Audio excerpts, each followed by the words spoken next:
kailangan. Ang isipin mo muna ay yung kailangan ng Diyos. Amen? The need of God before our need. Dahil kapag inabot natin yung kailangan ng Diyos, ang Diyos ang bahala dun sa ating kailangan. At ano ba ang kailangan ng Diyos? God need to be worshipped. Amen po ba? So ginawa po natin yon. And then, God need to be feared. Gusto ng Diyos na siya ay katakutan. Hindi yung negatibong takot, kundi positibo. So if you fear God, then everything will be all right. Sabihin mo sa iyong katabi, if you fear God, everything will be all right. Kapag ikaw ay may takot sa Diyos, lahat ng bagay ay magiging maayos. Amen? O, purihin ang Panginoon. So, tuloy-tuloy po tayo sa mensahe. Dahil ikaw ay mensahe sa bawat araw. Kaya nga ating unawaing mabuti na ito po, kung makaka-identify kayo dito sa mga lalaking aking ikukwento sa inyo, and this is the message. Si Joseph po ay binigyan ng Diyos ng pangarap. So nais ko pong ipaunawa sa inyo na ang Diyos ang may kalooban. Ang Diyos ang may pangarap. At yung kanyang kalooban, ibig niyang matutunan ng bawat kanyang likha. Yung kanyang pangarap ay gusto niyang ibigay sa bawat kanyang nilikha. Kaya meron siyang plano at yung kanyang plano ay ibig niyang kanyang maisakatuparan. Kaya kailangang maunawaan natin na ang isipan ng Diyos ay walang katulad. At ang pamamaraan ng Diyos ay wala ring katulad. At dahil nga tayo ay mortal at siya'y immortal, tayo ay finite at siya'y infinite. So, tayo ay kakaunti ang alam, sa Kanya ay naroon ang lahat ng karunungan. Kaya nga, hindi ho pwedeng ating siyasatin ang mga nagaganap sa pamamagitan ng ating sariling pangangatwiran. At nais kong ating maunawaan kung paano hindi maaagaw ng dyablo yung pangarap ng Diyos sa iyong buhay. Upang hindi maagaw ng dyablo yung galak na inilagay sa iyong buhay ng Diyos. Dahil ang hangarin ng Diyos, ikaw at ako ay makasama na ang hangarin ng Ama at ng Anak ay makasama tayo ng Anak sa Kanyang paghahari. Ibig niya na tayo ay makasama sa Kanyang pagluklok doon sa Kanyang trono. Yun ang pangarap ng Ama at ng Anak. At pag natutunan mo ito, ikay lalakad na hindi na lalapit sa Diyos para ikay pagpalain. Amen po ba? Laging tatandaan mo po na ang tagumpay po ay kung ikay mag-iisip ng pagpapala para sa iyong kapwa. Amen po ba? Ngayon, unawain po natin ang isa pa ring mahalagang katotohanan, wala ka ng nakaraan. Ulitin ko, you don't have yesterday. Kaya ang gawain ng dyablo is to put guilt in your heart by reminding you of past events of your life. Kalimutan mo na yon, tapos na yon. Amen po ba? Yun ay natakpan na ng dugo ng Panginoong Hesukristo. Kaya tumingin ka that you are brand new. Sabihin mo sa iyong katabi, you are brand new. If anyone be in Christ, he is a new creation. So ikaw ay new creation. Amen? Yung mga kabiguan natin nung nakaraan ay tapos na po yun. Yun po ay tinakpan na ng dugo ng Panginoong Hesukristo. Kaya huwag kang mag-iisip ng kabiguan mo noon. Ano po, please, ipinakikiusap ko sa inyo dahil baka ikaw ay mapagnakawan. Amen po ba? So, atin pong unawain, sino rito ang gusto ng success? Taas ang kamay. So, lahat ay gusto ng success. Sino rito ang gusto ng happiness? Lahat ay gusto ng happiness. Sino rito ang gusto ng satisfaction? Sino rito ang gusto ng contentment? Purihin ng Panginoon. So, ipipresent ko po sa inyo on how to do spiritual activity in order to generate spiritual energy. So, how do you spell success? How do you spell happiness? How do you spell contentment? How do you spell satisfaction? You are right in the spelling, but all of this has only one spelling. W-O-R-K. Amen? W-O-R-K. No work, no success. No work, no satisfaction. No work, no contentment. So what is the spelling of those 4 words? Only 4 letters, W-O-R-K. And what is work? Faith without work is dead. If you will consult your dictionary, there is a definite meaning of the word work. But I desire that this work will not be what the dictionary says. W-O-R-K, if you want to be successful, then worship God. If you want to be successful, then obey God. If you want to be successful, renounce all your sins. Amen? Forget all about your sins because those are forgiven. If you want to be successful, then know God that He is great and that He is good. The same way is true in your desire to obtain happiness. Worship, obey, renounce, no. Tatlong bagay ang huwag mong kalilimutan mula ngayong araw na ito. Continue on your endurance. And then press on. And then never give up. The dream lives on. Kahit na anong mga kabiguan mo, the dream lives on. Tumayo ka, never give up. Kung ano yung pangarap, kung ano yung panimula, kung ano yung kinagigiliwan mo nung bata ka pa, gustong-gusto mo na ikaw ay ganito, ganon, mangyayari yan. Amen. Mangyayari yan. So, pansinin po natin, si Joseph, kung hindi po siya maalab sa work, worship, obey, renounce, and know. Kung si David po ay hindi maalab sa worship, obedience, renunciation, and knowing God. Kung si Daniel po ay hindi maalab dito sa 4 na letrang ito. Kung si Pablo po ay hindi naging maalab sa 4 na letrang ito, bumigay na sana siya at kinalimutan na sana niya ang panaginip at pangarap na inilagay sa kanya ng Diyos. So the will of God, Satan, the devil, has no power on that will of God. The dream of God in you, Satan has nothing to do with that dream. Kanya lamang aagawin sa isang tao yung pangarap sa pamamagitan ng iba't ibang mga pamamaraan.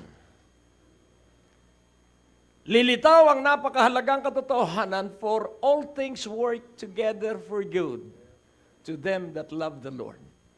So I will carry you to the praise, incomplete praise of that one text of Romans 8:28. For all things work together for good. All things working for good. Amen po ba? So, kung atin pong unawain the all things of life, ito po ay yung mga tests and trials is part of the all things. Crisis and luck, part of the all things. So whether you are passing through tests or trials, whether you are experiencing a setback, those are all for your good. For all things work together for good. So trial has a work to accomplish in your life. Crisis has a work to accomplish in your life. So see it as an opportunity to obtain the peace that God desires to always give to all of us.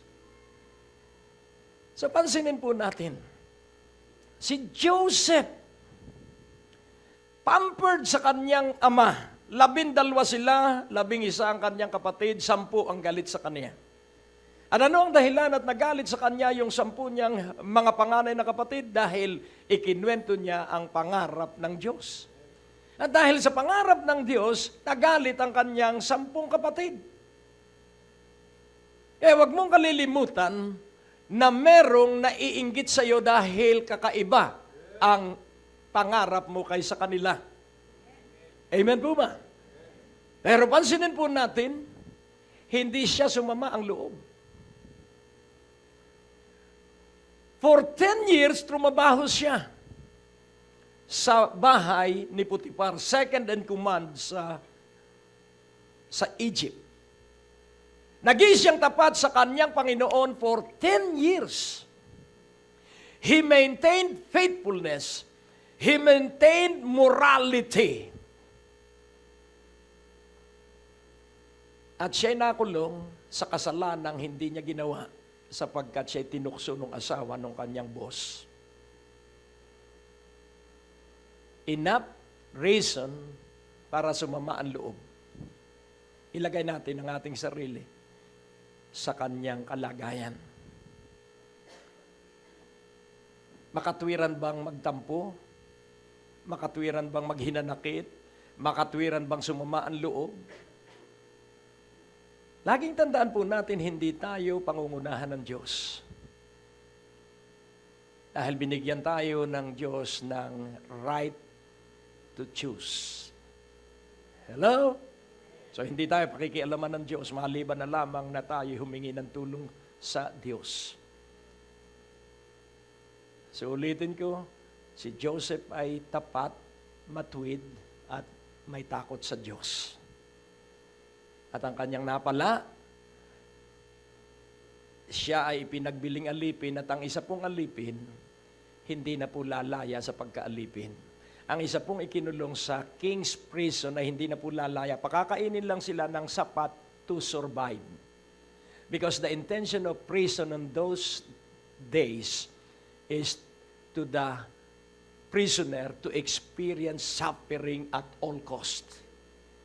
Pakakainin lang sila ng meager food allowance para malasap nila yung suffering inside the prison. Ngayon ang ating prison, nakakalabas sila, nung panahong yon, sila'y nakakulong lang sa ilalim ng lupa. Pero, sumama ba ang loob ni Joseph sa kanyang mga kapatid? Sumama ba ang loob ni Joseph sa kanyang tatay? Hindi po. Hello? So, endurance, pressing on. Ano yung pangatlo? Never give up. The dream lives on. So, ang titulo po ng mensahe for today, Flourishing Planting of the Lord. Flourishing Planting of the Lord. Ang bawat isa po sa atin ay itinanim ng Diyos sa simbahang ito. Kayo po ba ay naniniwala pag yung nakatanim ay iyong hinukay at inilipat? Kayo ba ay naniniwalang sometimes in the future ay pwedeng maluoy o matuyo yung puno kapag palipat-lipat? So, laging tatandaan po natin ang mahalagang katotohanan. Narito ka, hindi dahil kay Brother Greg. Narito ka dahil gusto ng Diyos na narito ka. Amen po ba? Kaya wala tayong magagawa kahit hindi mo ako magustuhan, ay narito ka eh. At ang Diyos ang nagdala sa iyo rito. Amen po ba? Kaya nga kung matututo ka na iyong tangkilikin na lang ang ginagawa ng Diyos, uunlad ang iyong pananampalataya.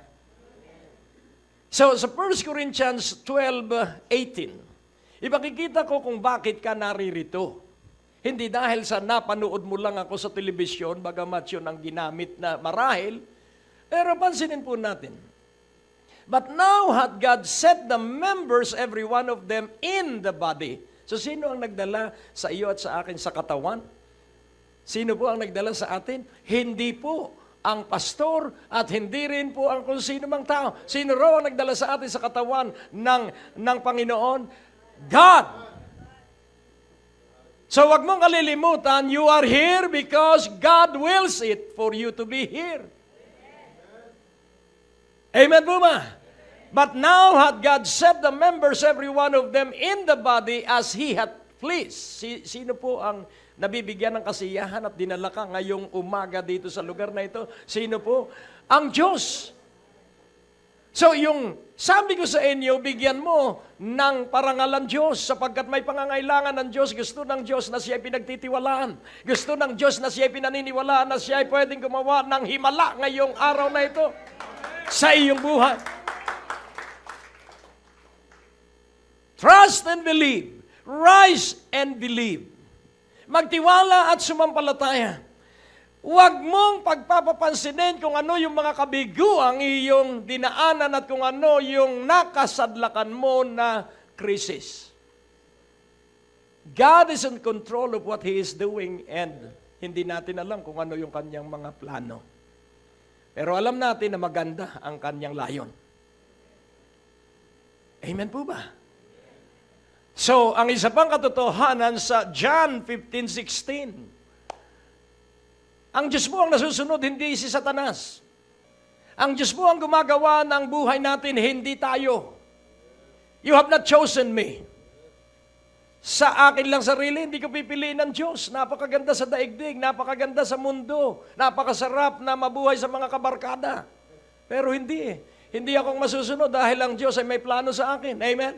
Ang Diyos ay may kanyang kalooban sa akin. Hindi ko kalooban, hindi ko plano ang Diyos.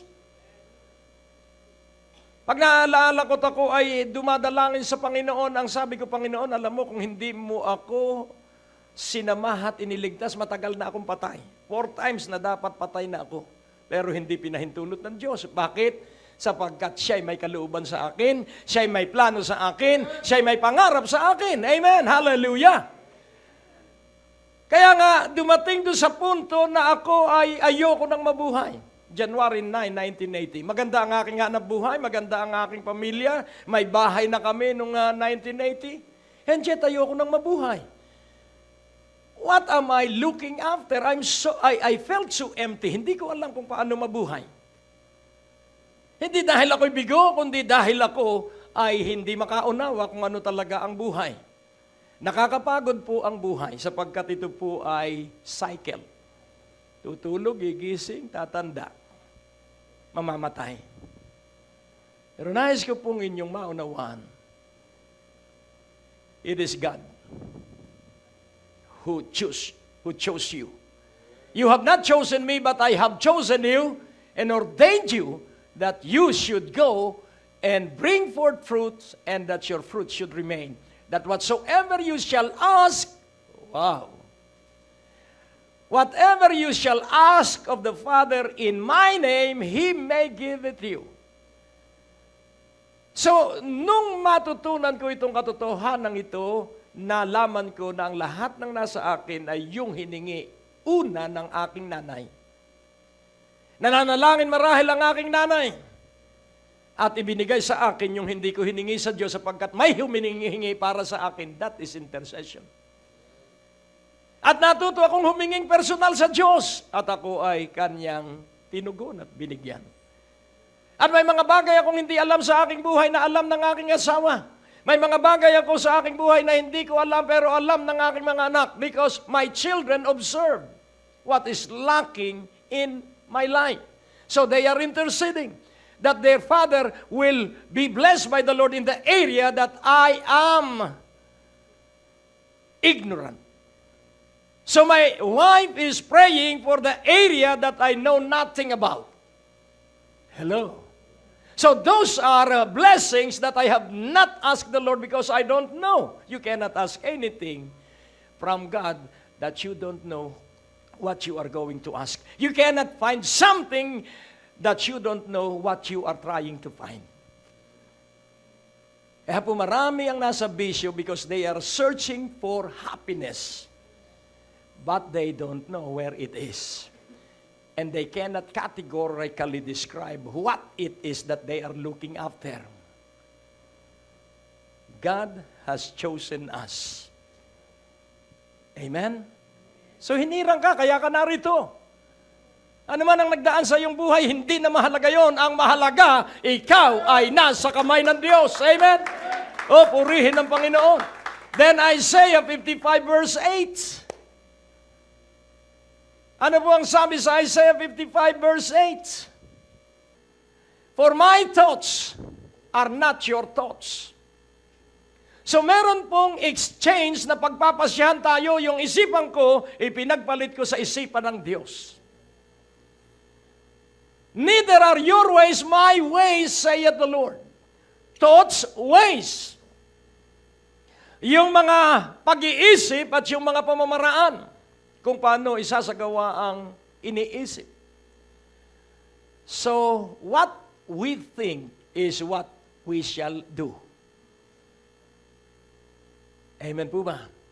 Mamaya, maghahalo-halo ako. So, bago yung paghahalo-halo, inisip muna. Tama po ba? Kaya ingatan mo kung ano yung iyong iisipin sapagkat tiyak na gagawin mo. Amen po ba? Kaya pag sinabi mo, ang aking nanay ay bibigyan ko ng magandang bestida. Watch out, mangyayari yan kahit wala kang pera sa ngayon. Bakit? Sapagkat ang mabubuting isip, tinutustusan ng Diyos. Amen po ba? Good thoughts will be followed by the provision of God. Tingnan mo ang iyong katabi at sabihin mo, ano ang gusto mong gawin doon sa iyong katabi? Amen. Alam mo, magkakaroon ka sa pamamagitan ng iyong iniisip. Amen po ba? Kaya huwag kang magtataka kung merong mga pagsubok, normal po yun. Sapagkat sa pagsubok lamang tayo matututong lumapit sa Diyos. Sa krisis lamang tayo matututong humakbang na nananalig at nagtitiwala sa Diyos. Sapagkat kung kaya natin, hindi natin kailangan ng Diyos. Pero kung hindi natin kaya, ay wala kang magagawa kundi lumapit sa Diyos na may kaya. Amen po ba? So pansinin po natin, sunod-sunod ang kabiguan ni Joseph. Puro kabutihan ang kanyang ginagawa at ang laging balik sa kanya ay kabiguan. 10 years, natapat siya sa kanyang boss. At siya ay pinagtangkaan pa. Kasalanan ba ni Joseph na siya ay gwapo? Kasalanan ba ni Joseph na siya ay merong mabikas na pangangatawan? Hindi niya ginagamit ang kanyang kagwapuhan at kagandahan ng katawan para hikayatin yung napakagandang asawa ni Potiphar. Hindi, sapagkat ang kanyang puso'y malinis sa harapan ng Diyos na siya'y naglilingkod, kaya ang sambahayan ni Potiphar ay pinayayaman ng Diyos. At napansin ito ni Potiphar na mula nang dumating si Joseph, umunlad ang kanyang kabuhayan at alam niya na yung lalaking yon, na yung aliping yon ay pinagpala ng Diyos at pabor sa kanya ng Diyos. At ikaw ay katulad ni Joseph na ikaw ay pagpapala at pabor ng Diyos kung saan ka man dalhin ng Diyos. Oh, purihin ng Panginoon. So you are a blessing, amen? And you will be for the praise of His glory. At hindi nawala yung pagsama sa Kanya ng Diyos.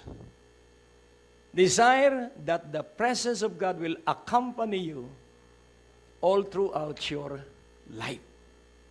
Hangarin mo na makasama ang presensya ng Diyos habang ikaw ay nasa ibabaw ng lupang ito. At kahit saan ka dalhin ng Diyos, ikaw ay tiyak na unlad. Why? Because of the presence of God that powerfully assists you. Nagkaroon ng pagkakataon na nagamit niya yung kanyang talent. May dalawa, yung cupbearer at baker. Yung tagasali ng alak at yung tagagawa ng tinapay ng hari. At pareho yung panaginip, in-explain niya.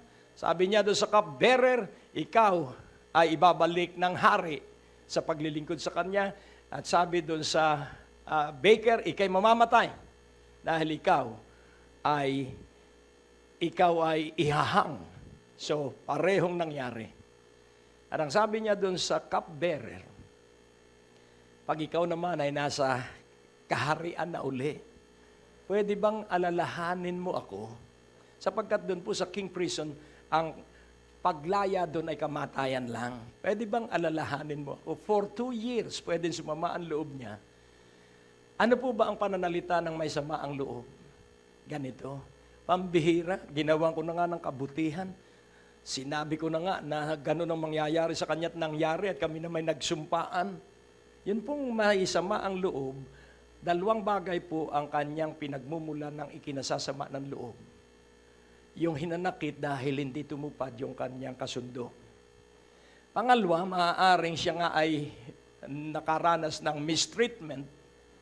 Pero kahit na makatwirang sumama ang loob, kung ako dun sa taong yun, hindi ko pipiliin na sumama ang loob.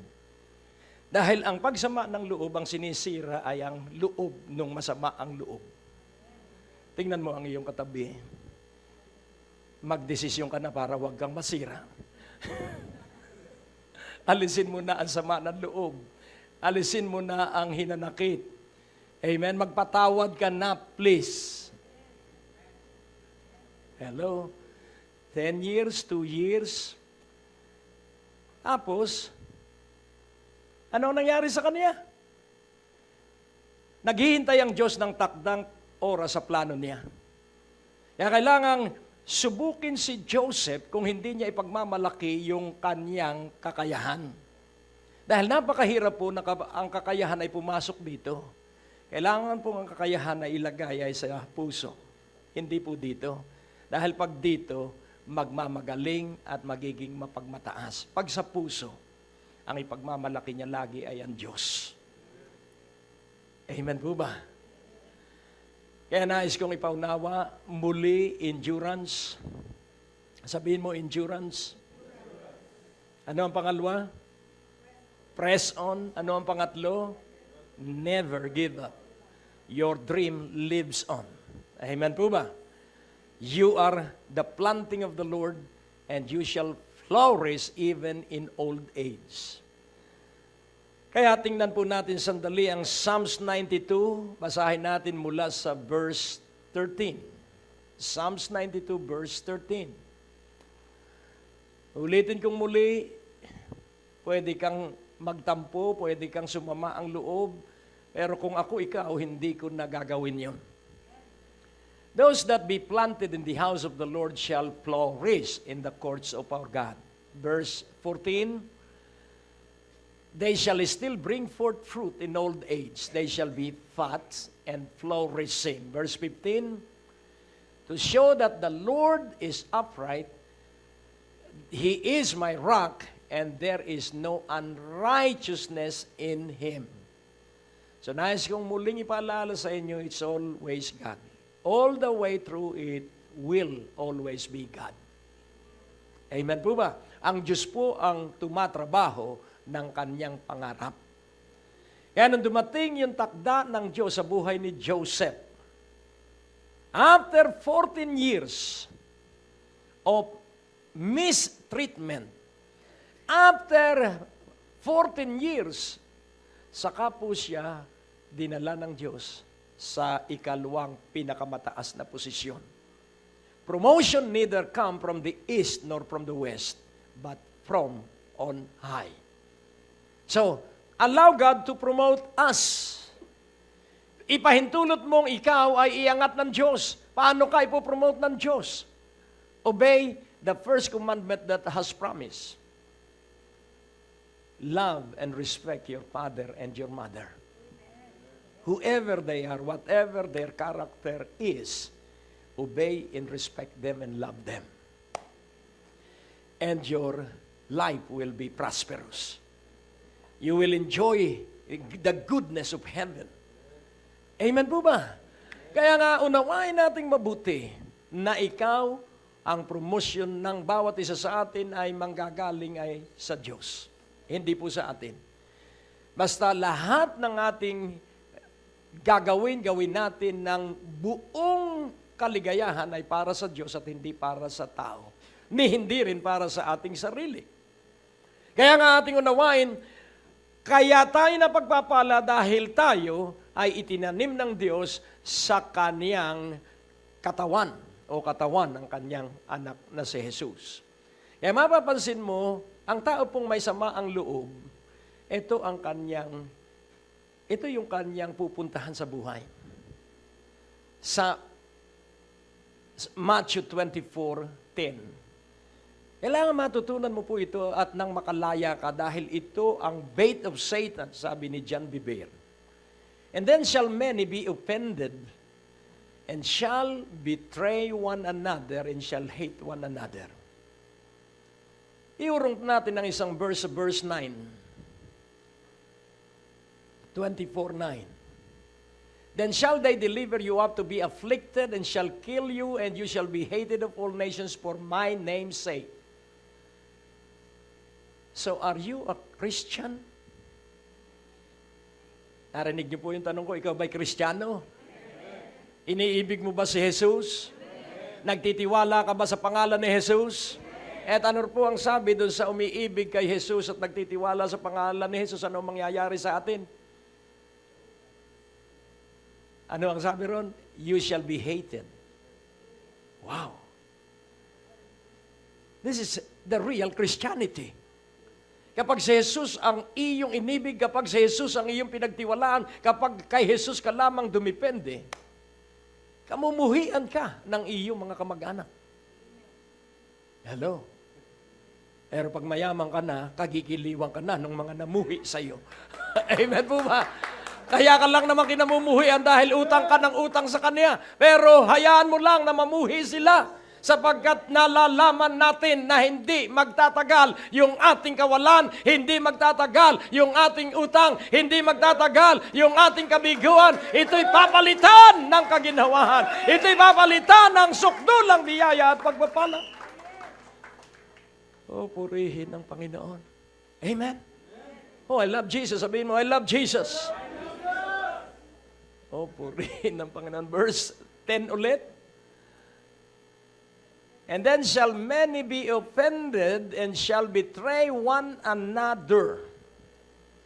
Do not be offended. Huwag ka pong sasakit ang loob. So what is the source of offense? You are expecting somebody something but failed to deliver that expectation. So, sama ang loob mo. Pambihira. Ang sabi, ngayon niya ako bibigyan ng 500. Kailangan ko pa naman. Ipinahiya niya ako. Mula ngayon, hindi ko na siya dadalawin. Hello? That is an offended heart. So, anong pupuntahan ng isang offended heart? Betrayal. Nako, hindi mabuting kaibigan yan. Dahil noon, that is betrayal. Yan si pastor, nako. That is an offended heart. Kapag may narinig kang pagrireklamo sa kanyang kapwa, tao na dating kaibigan niya, he or she has been offended. At kadalasan po, yung offense ay hindi alam nung taong kinasasamaan niya ng loob. At ang tao po ay napakagaling sa pagkukunwari. Have you forgiven me? Oh yes, I have forgiven you. Pero pagtalikod, but I will never forget. That is natural. So, kapag hindi dinil yung sama ng loob, magiging betrayer at magiging hater.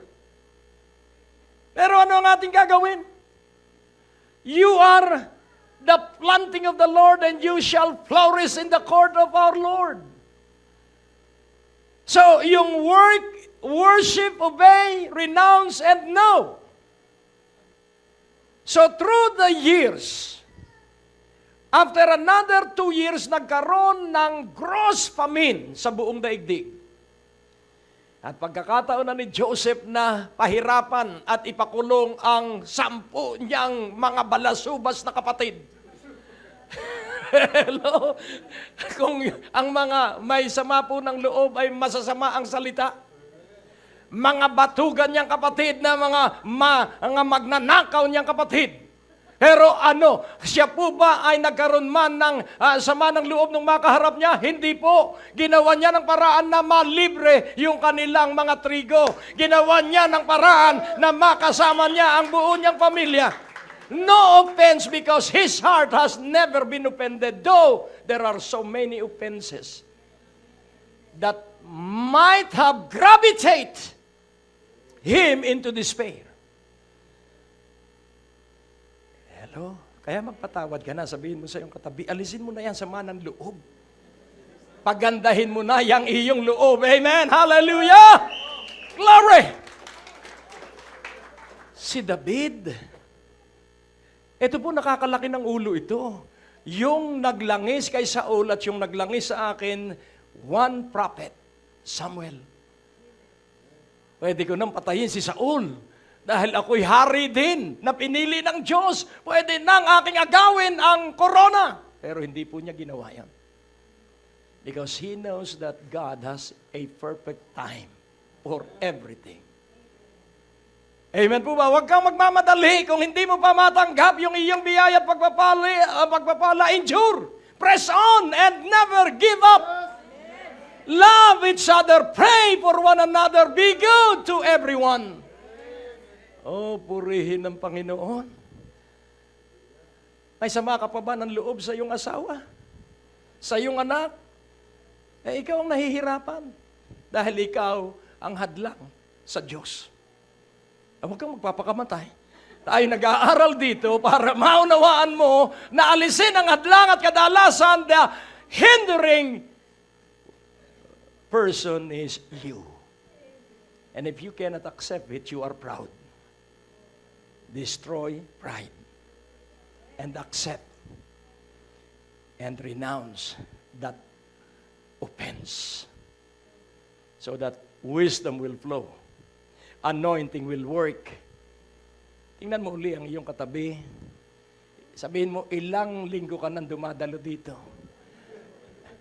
Nakapagpatawad ka na ba? Naalis mo na ba ang sama ng loob? Pero ito sasabihin ko sa inyo, magtutuloy-tuloy ang gawain kahit na may sama ka ng loob. Saan daw po nandun yung sama? Nasa loob. Amen? Kaya mas maganda ng mabuti ang loob. Amen? At pag mabuti ang loob, mabuti ang labas. Amen? O purihin ng Panginoon. So umiyak si Joseph at ang sabi niya sa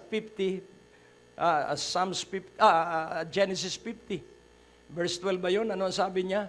The evil that you meant, God turned it for good. For all things work together for good to them that love the Lord. Laging tandaan mo na ang kalooban ng Diyos at ang pangarap ng Diyos ang iyong kakamitin. So endure, press on, never give up. Maaabot mo rin yung pangarap ng Diyos na isinilid sa iyong puso. Mangyayari din yun. Wait for a while. Mangyayari yan. Amen? Oh, hallelujah! And then, si David na pumatay kay Goliath. Si David na asawa ng anak ni Saul na dalaga. Si David na laging kasama ng kanyang mga general at lagi siyang nagtatagumpay. Si David na kumakain sa mesa ng hari. Si David na siguro ang pakiramdam niya, this is it, talagang hari ako. Ito na ito. Pero hindi pa oras ng kanyang pagiging hari dahil si Saul ay ididil pa ng Diyos. Maganda ang lahat ng bagay, pero nung marinig niya ang awitan ng mga kababaihan ng Israel, si Saul ay pumatay ng 1,000, pero si David 10,000 at doon natamnan ng galit. Fear of rivalry. Kaya kailangan alisin yung hinanakit sa iyong kapatid, sama ng loob kung kanino man, na iyong dating kasosyo, alisin mo yon. Sabihin mo sa iyong katabi, alisin mo ang sama ng loob sa iyong kapatid o sa iyong kasosyo noon. Hello. Alisin mo na rin ang sama ng loob mo doon sa mga magulang mo na hindi ka na-tuition sa takdang oras. Ang dapat sumama ang loob ay nanay ko, hindi ako. Dahil may pantuition, hindi ko ibinabayad. Kaya nais kong ipaunawa sa bawat may pandinig. Pero ngayon, napakapalad ng asawa ko at pamilya ko dahil lahat ibinibigay ko sa kanila. Amen? So, nais ko, masaya po ang buhay. You are the planting of the Lord and you shall flourish even in old age. Sa katandaan mo, ikaw ay mananagana, ikaw ay uunlad pa rin. Amen mo ba? Kahit ugod-ugod na tayo ay pararangalan ng Diyos. You know why? Dahil inibig mo siya habang ikay bata pa. Oh, glory. Huli ang pito. Purihin ng Diyos. Nakaguna. Hallelujah. So, that is the result of excitement. Dahil sa sobrang excitement, hindi na nakaihip. Kaya nais kong ipaunawa sa iyo. Mahal ka ng Diyos, kapatid. Amen. Maganda ang kinabukasan mo, kapatid. Oh, purihin ng Panginoon. So, nung nasa kuweba na, hinahabol na siya ng 3,000 elite force ni Saul. So he tried to show his heart to King Saul, his father-in-law. Father, my father, you know how much I love you. Pwede kitang patayin at may nag-uutos sa aking kasamahan ko na patayin ka na. Pero hindi kita pinatay. Ito yung bahagi ng iyong damit. At akala niya, nagbago na ang kanyang biyanan. Pero hindi, nung mabalitaan siyang nasa iba uling lugar siya, linusob uli siya. Laging tandaan po natin, wait for the perfect time of God. We have a call, we have a dream, but please wait for the perfect time of God. Mangyayari't mangyayari yung pangarap na inilagay sa iyo ng Diyos. Makikita mo yung pangarap na yun mula sa kabataan mo, ano yung gustong-gusto mong ginagawa. Doon nakatago yung iyong talento. Doon nakatago yung iyong tagumpay. Alamin mo kung saan ka maligaya doon sa iyong mga ginagawa nung ikay bata pa. Amen po ba? Kaya nais kong iyong maunawaan.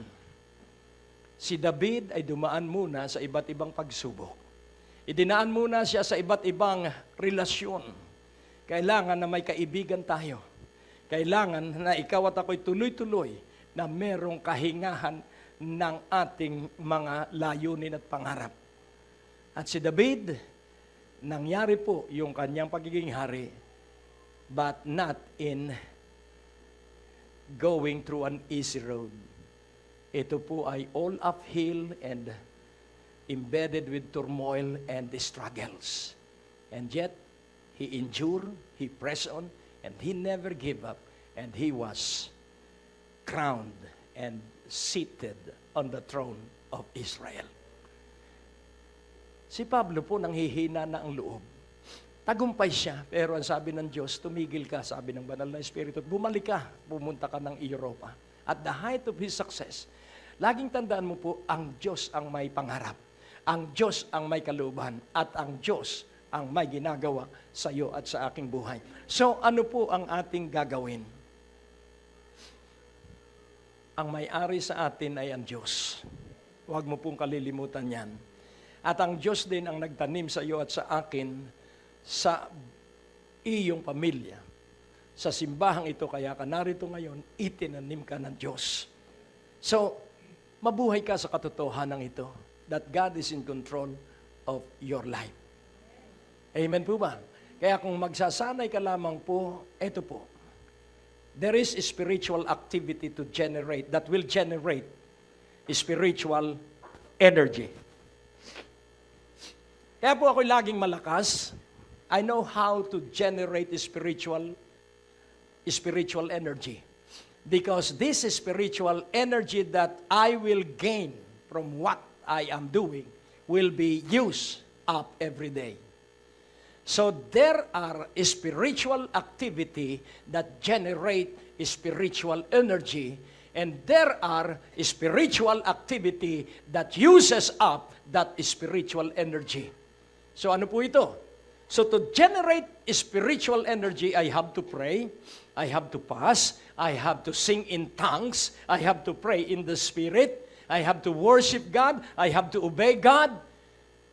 And to do this, I have to appropriate a time of worship, a time of isolation, a time of contemplating in the Word, a time of meditating in the Word, a time in memorizing the Word, because all that I need is in the Bible.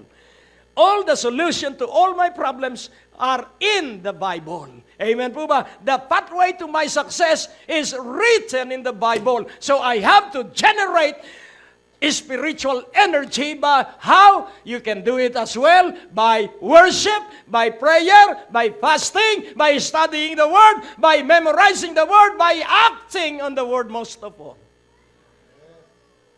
Amen po ba? Because that energy will be consumed in a day. May darating sa iyong kamag-anak mo na puro problema. At pag minsan nasasaktan ka, kung alam mo lamang na ako'y mas malaki ang problema sa iyo. Nag-text sa akin ang kaibigan kong pastor at ang kanilang raw bahay ay lubog na sa tubig ng bahang ng bagyong Undoy. At sabi ko, mali yung aking sagot. Mula noon, hindi na siya. A brother offended is very hard to win back. Ang isang kapatid na nasaktan mo ng loob ay napakahirap ng mahikayat pabalik sa isang buhay na relasyon ng pakikipagkaibigan. Ang pagkakamali ko dahil yung baha din ay dahan-dahan ang tumataas sa bahay namin. Kaya sabi ko, bro, pare-pareho tayong binabaha. Ang ibig sabihin, iligtas mo na yung sarili mo, tililigtas ko na rin ang aking sarili. Humihingi siya ng tulong sa akin ay ako'y nasa baha din. Pero nais ko pong ipaunawa sa inyo, kahit ikaw ay nasa matinding pagsubok, gumawa ka ng paraan para makatulong sa pagsubok ng iba, sapagkat ang pagsubok mo'y lulutasin ng Diyos, sapagkat ikaw ay lumulutas sa pagsubok at mga suliranin ng iba. Amen po ba? Kaya nga, this day is the day where you are going to flourish. Ikaw po'y mamumukadkad, you will bloom and you will mightily bear fruit. Why? Because Jesus assured it that you will have fruit and that your fruit should remain and that you have life and that life will grow abundantly. Kaya tiyak, ikaw ay pinagpala, tiyak, ikaw ay sinasamahan ng Diyos, tiyak na ikay uunlad, tiyak na ikay lalakas, tiyak na ikaw ay magiging matiwasay, tiyak na ikaw ay magtatagumpay, tiyak na ikay magiging maligaya. Pagpasyahan mo ngayon yung katiyakan yon. Tumayo ka at sabihin mo, Diyos ko, salamat sa katiyakan na nasa iyong salita. Diyos ko, salamat sapagkat mula ngayon, ang tanim mo sa akin ay uunlad, mamumukadkad, at ito ay mamumunga ng tig-100. Kaya ngayon I decide that I will do more, 100 times over than before, to love, to cherish people, and to encourage people. Maluwalhati ka po sa pangalan ni Jesus at ang bawat isa ay sumigaw ng Amen at sumilbato ang pito.